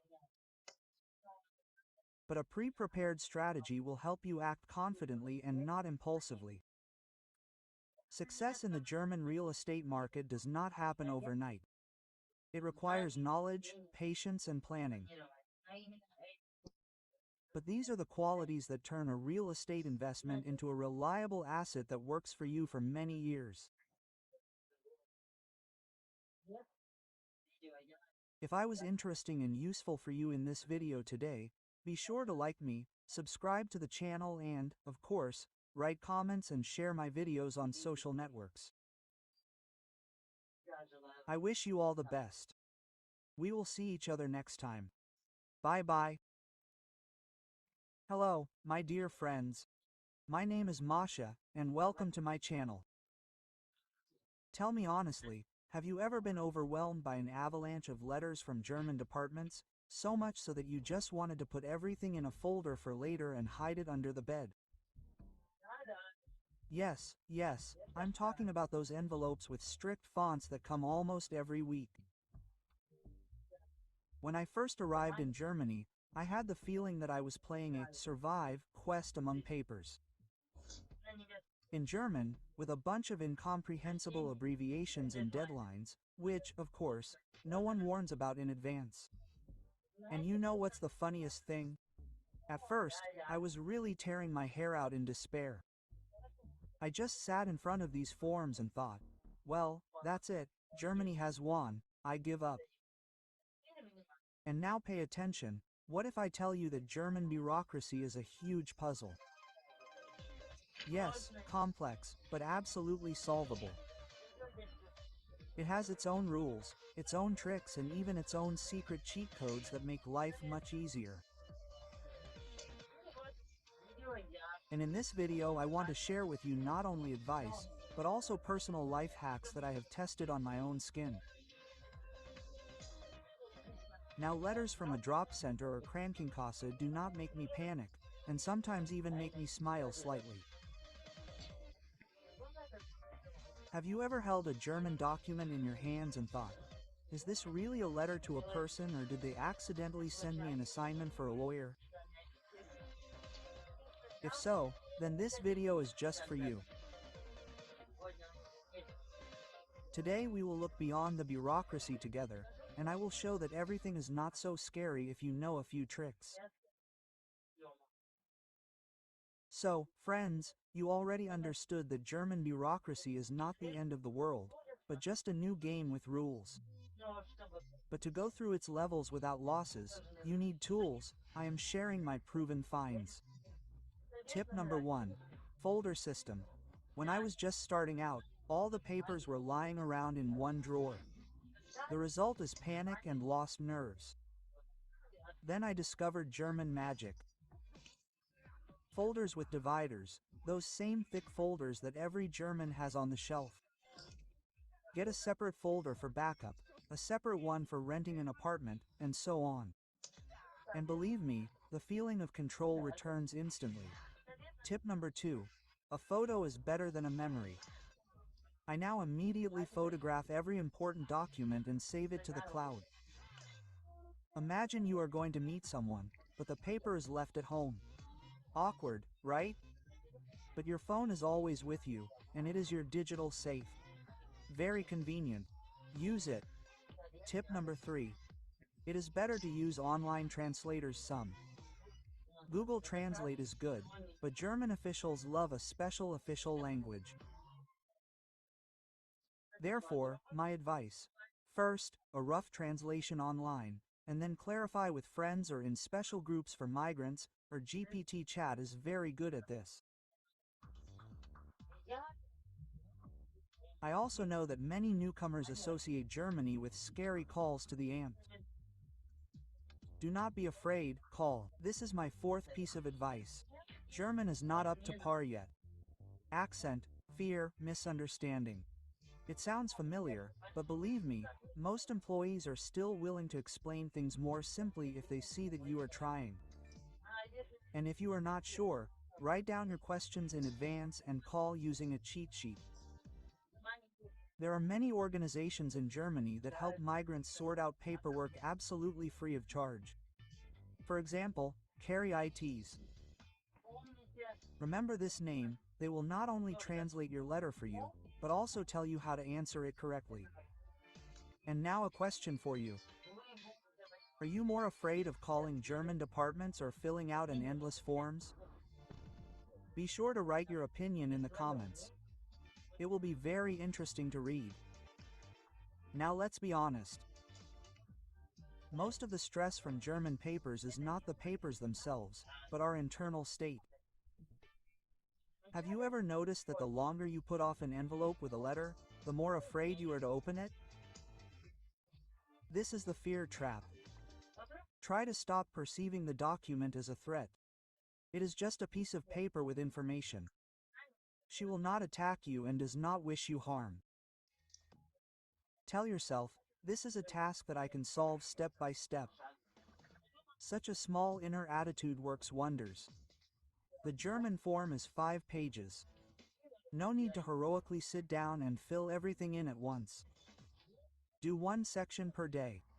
Believe me, the brain will sigh with gratitude, and the stress level will decrease several times. Before opening the envelope, take a break, pour yourself some tea or coffee and take a deep breath. Turn on your favorite music. Let the process of sorting through letters not be associated with horror, but with a ritual of self-care. In Germany, thousands of migrants go through the same thing. If you find it difficult, that's normal. Share your experiences and ask for advice. Sometimes something simple, like I had, relieves half the stress. And here is the main secret. When you stop being afraid of bureaucracy and start treating it as a familiar part of life, it stops controlling you. On the contrary, you take control. And now I want to ask you, dear viewers, what was your most stressful German document? Maybe it was the first letter from the job center, maybe a notice from the tax office. Write in the comments. I'm sure you will help others feel that they are not alone in this quest. When you first arrived, it seems that the letters will fall on your head endlessly, and you will never cope. But believe me, over time, a system is built that works for you. The main thing is to set it up once. Everyone should have one folder or file on their computer where the most important documents are stored. Passports, insurance, employment contract, birth certificate, marriage certificate, diplomas. This is a real base. When you are asked to get something from this, it turns out easy and without chaos.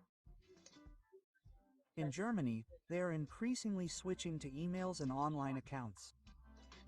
Create a separate folder in the mail for a government agency. DBNR, Krankenkasse, school.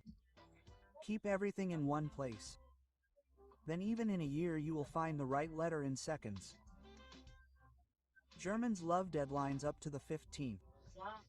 A response within 10 days. These phrases will often accompany you, so my secret: immediately record each new letter in the calendar on your phone. The deadline and a reminder 2 days before it. That's it, no more. I forgot to send the form. Every migrant in Germany should have at least one acquaintance who has already sorted out the paperwork. This could be a neighbor, a friend, or a consultant. Such a person is a real lifesaver in situations when you do not understand what they want from you.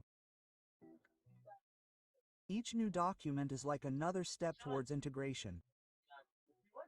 Today you sorted out the insurance application, tomorrow with taxes.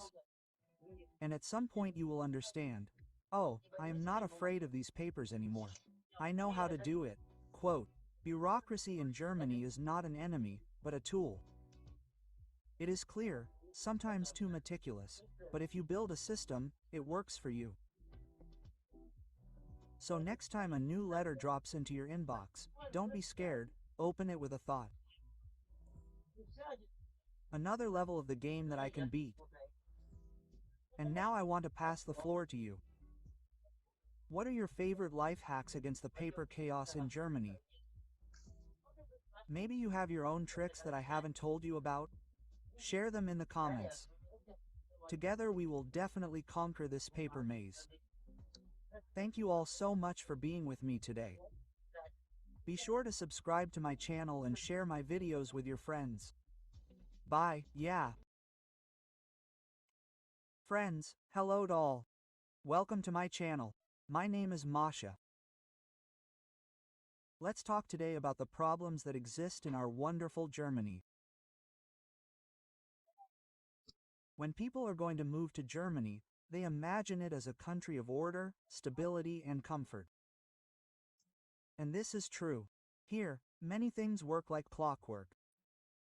But at the same time, there are difficulties that are rarely discussed openly. The first big problem is bureaucracy. Imagine, every step here is accompanied by papers, applications, and corrections. Even if you just need to register an address or apply for benefits, it turns into a whole adventure. Long queues at departments, letters in German with difficult words, and waiting for decisions that can drag on for months. For migrants, this is especially difficult. I remember the first time the department came with a thick folder of documents, and it still turned out that one more piece of paper was missing.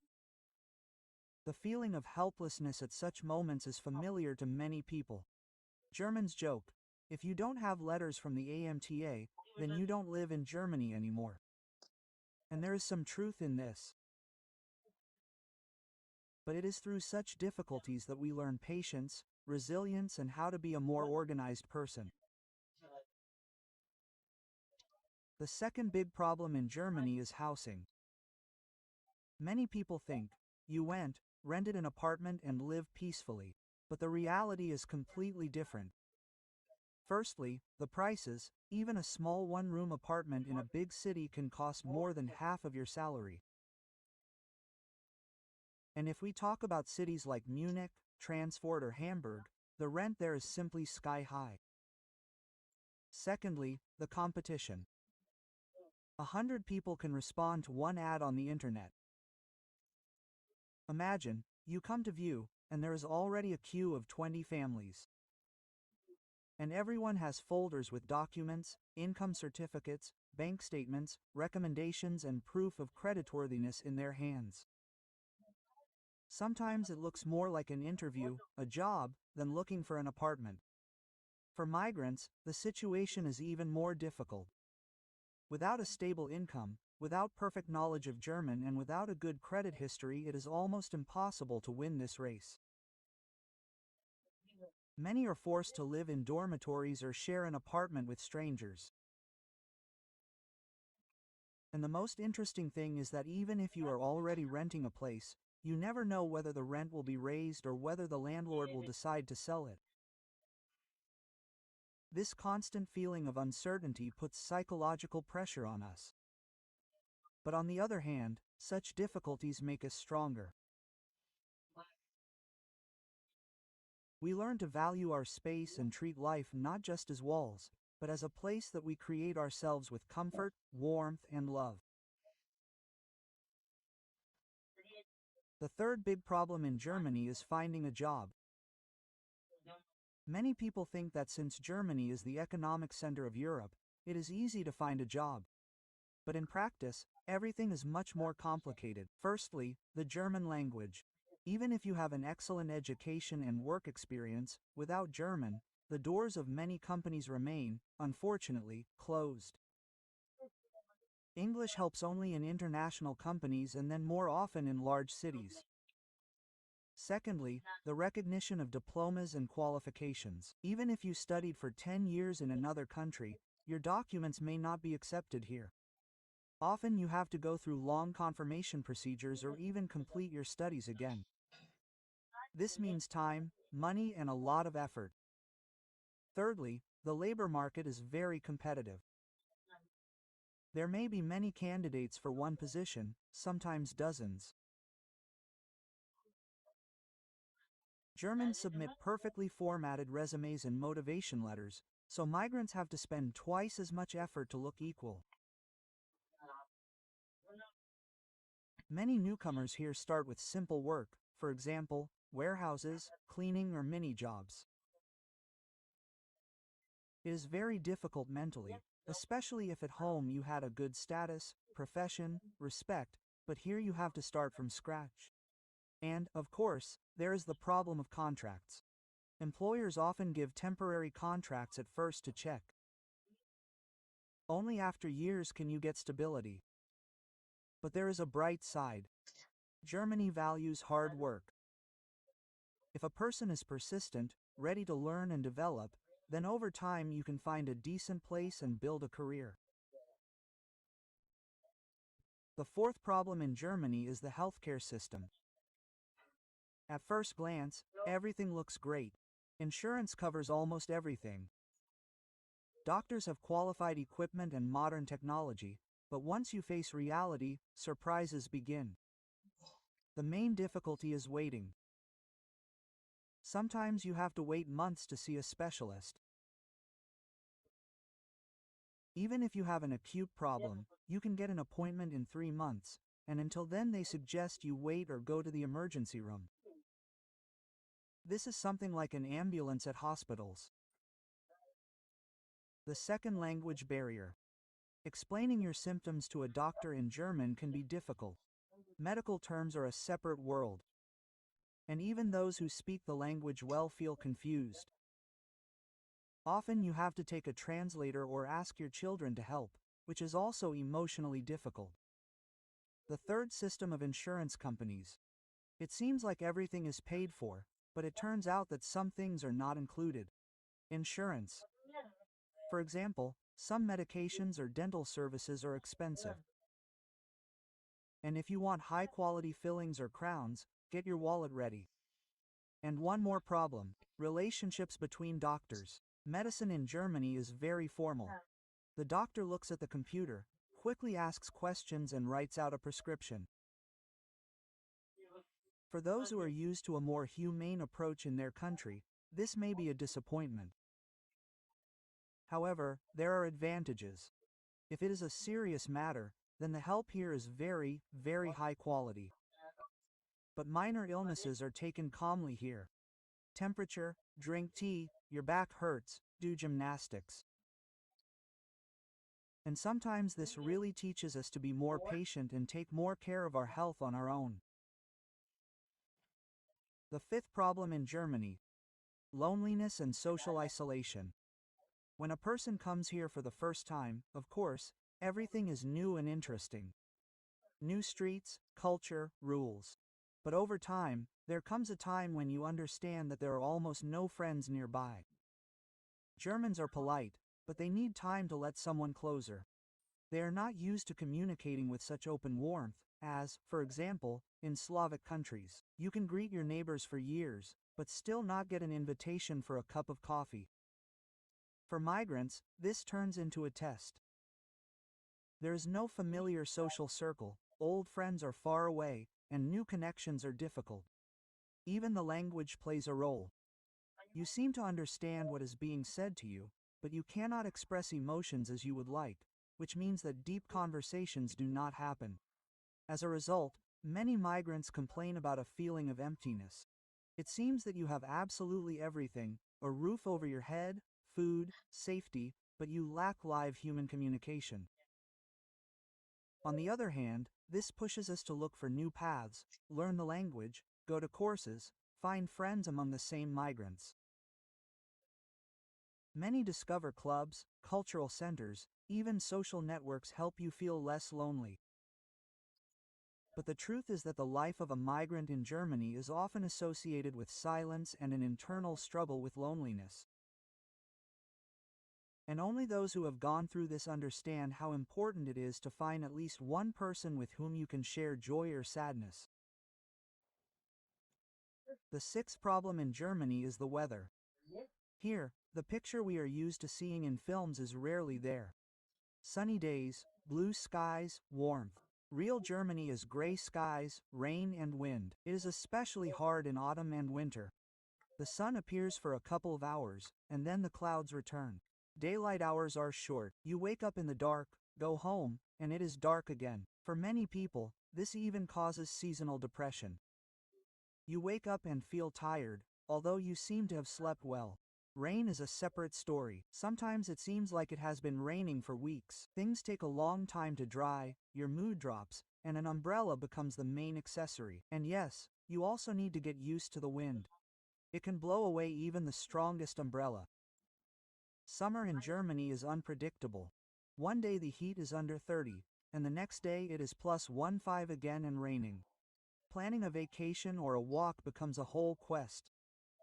For those who came from countries with a sunnier climate, this is a real challenge. Longing for the sun, warmth becomes a constant companion. Many people start taking vitamin D, buy special lamps that imitate daylight, just to maintain their mood. But there is a downside. The greenery in Germany is amazing precisely because of the rain. Forests, parks, everything is rich in color, the air is clean and fresh. And if you learn to appreciate this weather, you can see its true charm. The seventh problem in Germany that migrants face is the differences in culture and mentality. At first it seems that everything is simple. After all, Europe can be so different, but in reality, the differences are felt in literally everything. Firstly, the straightforwardness of the Germans. They say everything as it is, without roundabout phrases. For many foreigners, this sounds rude or even cold. But for Germans, honesty is the norm above politeness. Secondly, the attitude to time. Being 5 minutes late is no longer respect. Everything here is based on punctuality, and if you have a meeting at 9 o'clock in the morning, then at 9:01 they may no longer be waiting for you. For those who are used to a more relaxed rhythm, this is a lot of stress. Thirdly, personal boundaries. In Germany, it is not customary to get too close too quickly. A neighbor can smile at you for years, but never invite you home. Questions about family, income, or personal life are considered too personal. For migrants accustomed to heart-to-heart talk, this often looks like coldness. It is also worth mentioning the attitude to the rules. Germans follow them religiously. A red light means we are standing still. Even if the road is empty, garbage is sorted strictly into containers. For those who came from countries where you can bypass the system, this seems excessive. But it is these features that shape German society. It becomes orderly, safe, and predictable. And although migrants sometimes have a hard time getting used to it, over time they begin to understand that behind this coldness there is respect for your boundaries. And behind the strictness of the rules is an order in which everyone is comfortable living. The eighth problem in Germany, which surprises many, is the system of stores and shopping. At first glance, everything is convenient. Supermarkets are at every step, the goods are high quality, the choice is huge, but when you start living here, you encounter surprises. Firstly, the opening hours. On Sunday, shops are closed almost everywhere. Imagine that you run out of bread or milk, and that's it, you have to wait until Monday. For those who are used to 24-hour shops, this is a real shock. Even on Saturday, supermarkets are open only until the evening, and long queues form in front of them. Secondly, the speed of the cashiers. In Germany, they scan products at such lightning speed that you do not have time to put everything in your bag. And if you hold up the queue, you feel the displeased looks of people behind your back. In addition, the assortment is also different. It seems that the shelves are full, but you cannot find the usual products. For example, there are not the same types of sausage, cheese, or sweets that we are used to. Sometimes it seems that there is a lot, but it is completely different. And one more thing.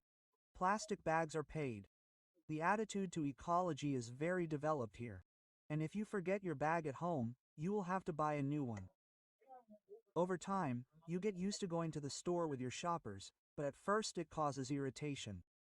And, of course, the prices for some things are lower than at home, and for some things, on the contrary, they are very high. This is especially noticeable when it comes to fruit or household chemicals. But on the other hand, German products are almost always of high quality. And when you understand the system, even returning bottles ceases to seem like a problem and becomes part of everyday life. There is a bottle return system here. For example, you buy a drink in plastic or glass, pay a deposit for it, and then you have to return this bottle to the machine to get your money back. The system is correct and environmentally friendly, but at first it can be very confusing for a person. Which machine to return it to, why not all bottles are accepted, and what to do if the receipt is lost. But you can get used to everything and master it. The ninth problem in Germany is transport. Many people think that Germany is a country of autobahns and famously punctual trains. But in reality, everything is not as ideal as in advertising. Firstly, the trains are constantly late. Dakba is the country's chief railway translator, known for his unpunctuality. And being 20 or even 40 minutes late is considered normal. Sometimes the train is simply cancelled without explanation, and you stand on the platform and don't know what to do next. Secondly, the tickets are expensive, even with various discount cards. Traveling by train, long-distance exploration is very expensive. Of course, it is cheaper inside the city, but if you use the metro, buses, or trams every day, the expenses become noticeable. The third rules. A permit can only be valid in one zone. And if you accidentally go an extra stop, the fine is 60 euros. And the inspectors here are strict. Fuel, repairs, and are everywhere here. If you accidentally walk along them, you can hear a bell or even a shout. Cyclists here feel like full owners of the roads. Nevertheless, the German transport system also gives freedom. You can get to almost any point in the country, even with transfers. The main thing is to learn to be patient and plan your trip in advance, and it is always better to leave some extra time. The 10th problem in Germany: taxes and finances. Many people think that the income here is high, which means everything is simple, but the reality is more complicated, and the tax system can surprise even an experienced migrant. Firstly, high taxes. Income tax can reach 45% for high incomes. And this is just the beginning.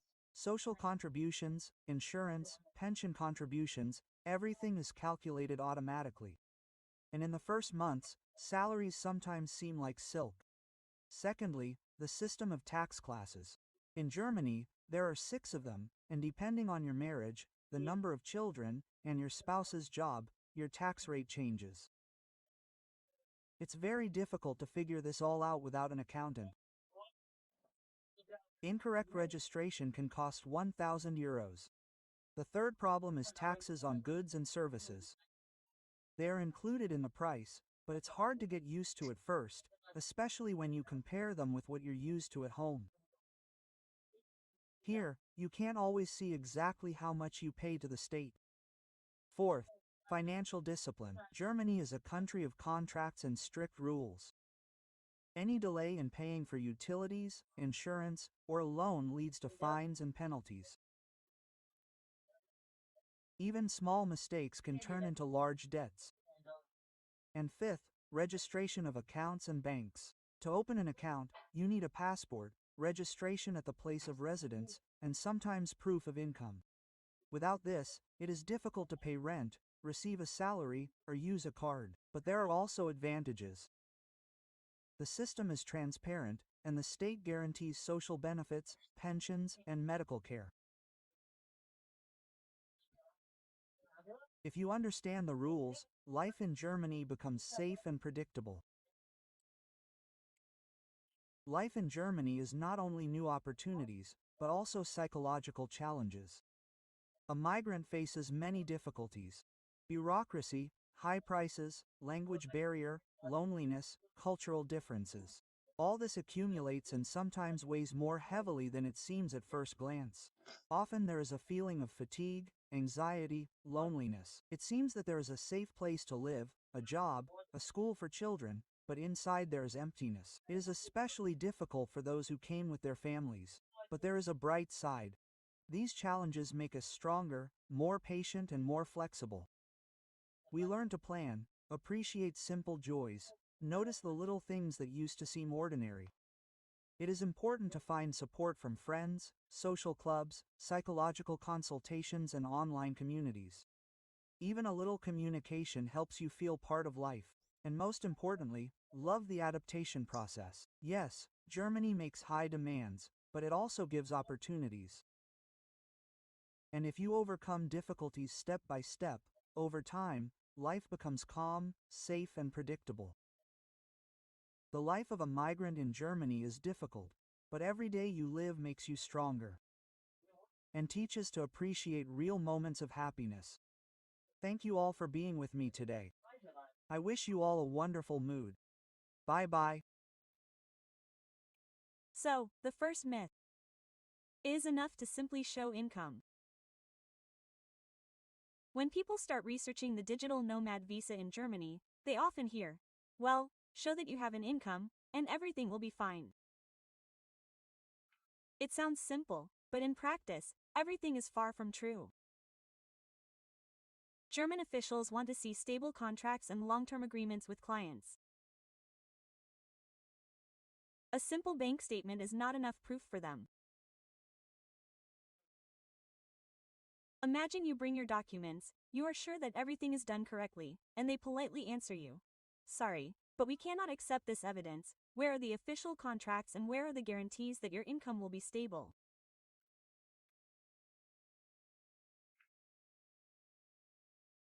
If you do not have signed long-term contracts, for example, for several months in advance, and your clients work with you on one-off projects, officials can easily refuse you a visa. And here comes the shock. Many freelancers, especially in creative professions, suddenly have the right contracts. Everything is built on trust, correspondence, and quick payments. But for the German bureaucracy, this simply does not exist. Therefore, if you really want to apply for this visa, think in advance about how to collect evidence. Perhaps you need to agree with clients in advance, establish official contacts, or at least prepare documents that look more convincing to officials.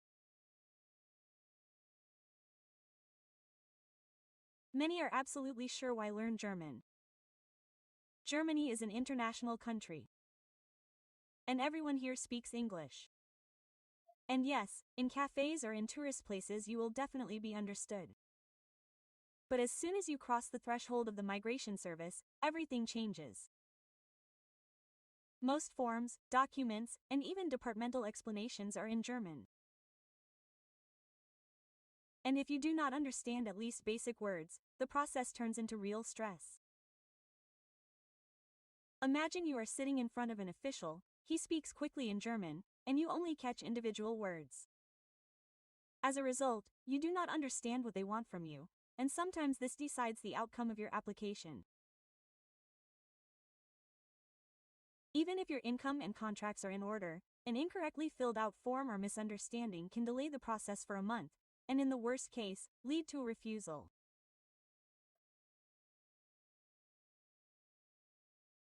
It is better to prepare in advance, at least at a basic level, learn German, take a translator or a friend who has already gone through this path, or order official documents translations before submitting. Many ignore this point, thinking, I'll be lucky. But in reality, it is the language barrier that becomes a huge obstacle for those who count on English as a universal key. When you start preparing an application, it seems that everything is transparent. There is an official list of documents, you collect everything, submit it and wait for the result. But in Germany, everything is not so simple. Officials can request additional papers that were not originally on the list. Imagine that you spent a week collecting certificates, translations, contracts, carefully put everything in a folder, and come with confidence. Well, I'm ready. And the official asks you, where is the confirmation of medical insurance of the German type? Or please show your resume in German. And you understand that this was not on the list. And that means you have to wait again, do translations, spend time and spend money. Processes can suddenly be one step. You need to be prepared for additional requests. Sometimes this can delay the review for months, and your relocation plans can start to fall apart. So what's the best thing to do in such a situation? Gather more documents in advance than are officially required. Have all your diploma translations on hand, bank statement recommendations, and, of course, be in a good frame of mind. Even if everything is done perfectly, you will probably be asked to bring something. Many first-time applicants despair when they hear, "Bring this too." But the truth is that this is standard practice, and it's better to be prepared for it. A lot of people think, okay, even if the documents are not perfect, the main thing is to enter the country, and then I'll sort it out on the spot. It sounds logical, of course, but this is where most digital nomads encounter the most unpleasant surprises. The real bureaucracy only begins after you move.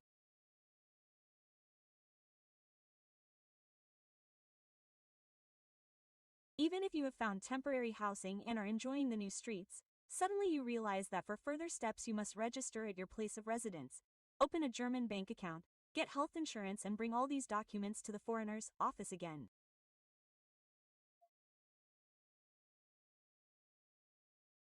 Without proof of address, you will not be able to open an account. Without an account, you will not be able to get insurance, and without insurance, the visa is frozen and you get a vicious circle in which the newcomer feels completely lost.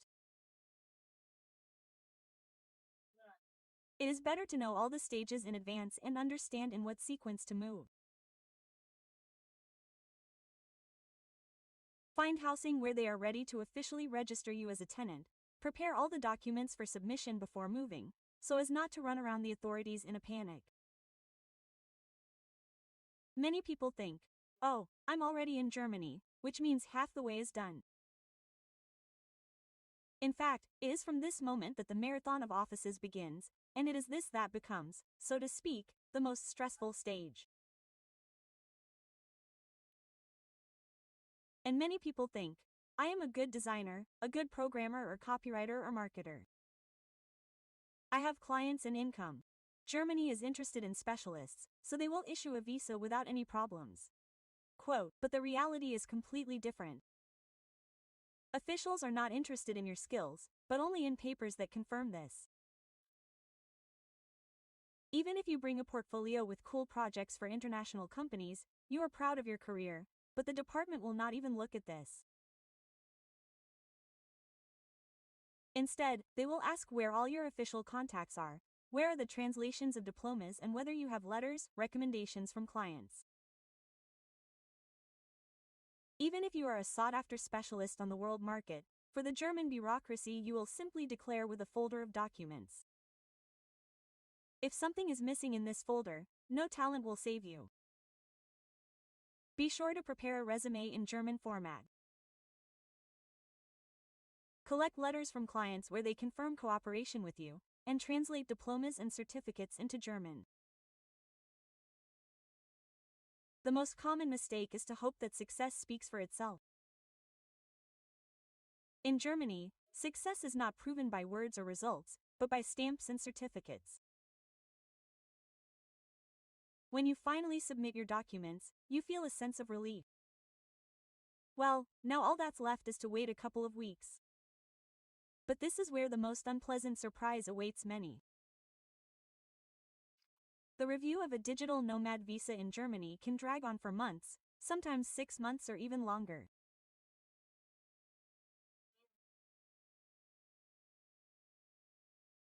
You plan to be sitting in a Berlin cafe with a laptop in a month, but instead you check your email every day and still haven't received anything, since your documents are still being reviewed and you don't get any results.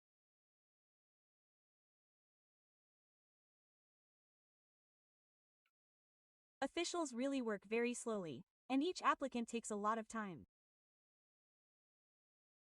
If they find a discrepancy in the documents, the process is automatically delayed. In some cities, the queue for submitting documents is scheduled a month in advance.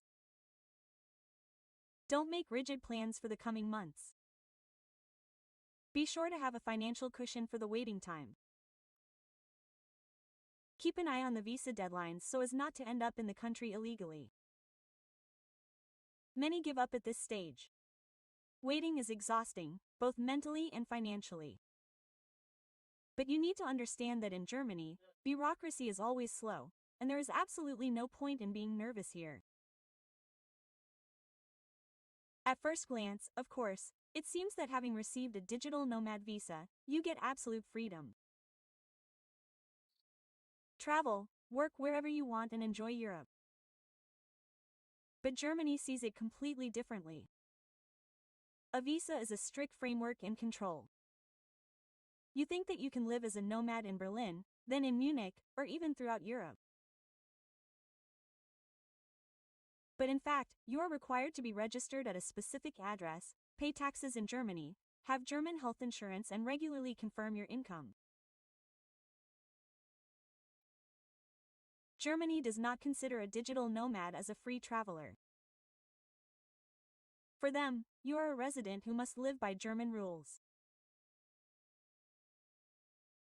Even if your income comes from other countries, you will still have to do accounting and pay taxes here. you cannot endlessly travel to other countries, forgetting about Germany. You will have to take into account German taxes, and this is a separate science. And even medical expenses will be subject to German rules. And here comes a slight disappointment. After all, many expected freedom, but received a new level of responsibility and obligations. So, friends, we have sorted out the most popular myths and pitfalls of a visa nomad in Germany. Now let's put everything together in a single checklist so that you have a real picture, and not just pretty expectations. What do you need to prepare in advance? Income and contacts are a must, not just bank statements, but also long-term contracts with clients. And knowledge of the language, at least basic German or, as a last resort, the help of an interpreter. Documents beyond the list, for example, translations of diplomas, a resume in German, letters, recommendations, place of residence, rent with registration, otherwise you will not be able to open an account. Medical insurance of a German type, not international or tourist. A financial cushion for at least several months. Expectation and readiness for bureaucracy. Understanding that there will be additional requests and checks. Taxes and accounting are what you will definitely have to do here in Germany and pay taxes. And most importantly, the attitude. The digital nomad visa in Germany is not about ease or spontaneity. It is rather about discipline, about documents and the ability to wait patiently. But if you are ready for all these challenges, the reward is worth it.